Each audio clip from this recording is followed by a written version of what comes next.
Hello, my name is Nicola Jeffery. I firstly wanted to thank you all for coming out today, each and every one of you, because you are here representing millions of people around the world. If you didn't already know, this protest is raising awareness of what is and has been stated by patients, doctors and MPs alike as the biggest medical scandal of the 21st century. I, like the people here today and the people we are representing, have been on an incredible journey of poor health, mistreatment, misogyny, classism, disbelief, neglect and medical abuse, all because we simply became unwell and asked for help, but that wasn't what we received. I became seriously unwell in 2018 after years of being very ill, but I was one of the lucky ones because by that time I had not only met my partner and full-time carer and the love of my life, Steve Topple, but he, being the amazing journalist that he was already trying to get to the bottom of what was going on with my health. We met at a DPAC conference and I was at the time living with a diagnosis of fibromyalgia with unexplained seizures.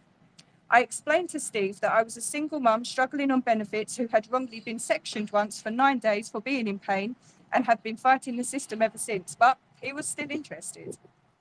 We had begun doing our research, including requesting my full medical file, and with the support of hundreds of people funding us through a crowdfunder online, we began to seek medical advice privately, including from the amazing Dr. Sarah Myhill.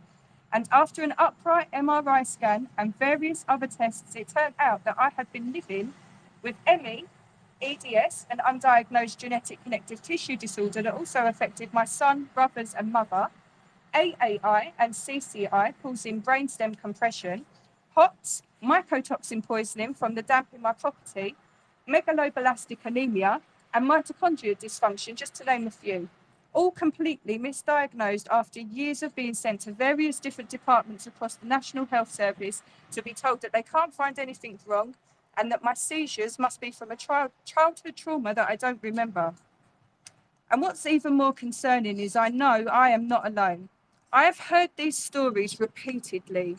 There are millions of us who went to our GPs or doctors with various symptoms, often post-viral, were given graded exercise therapy or cognitive behavioural therapy, and it made us worse.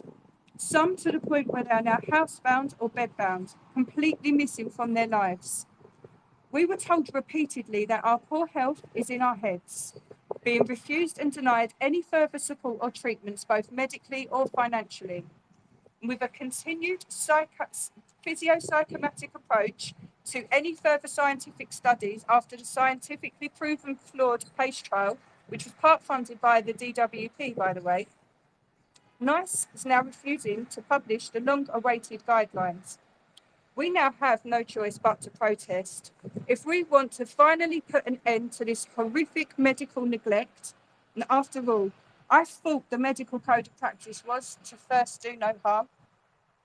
So we have created the chronic collaboration, with today being our first direct action.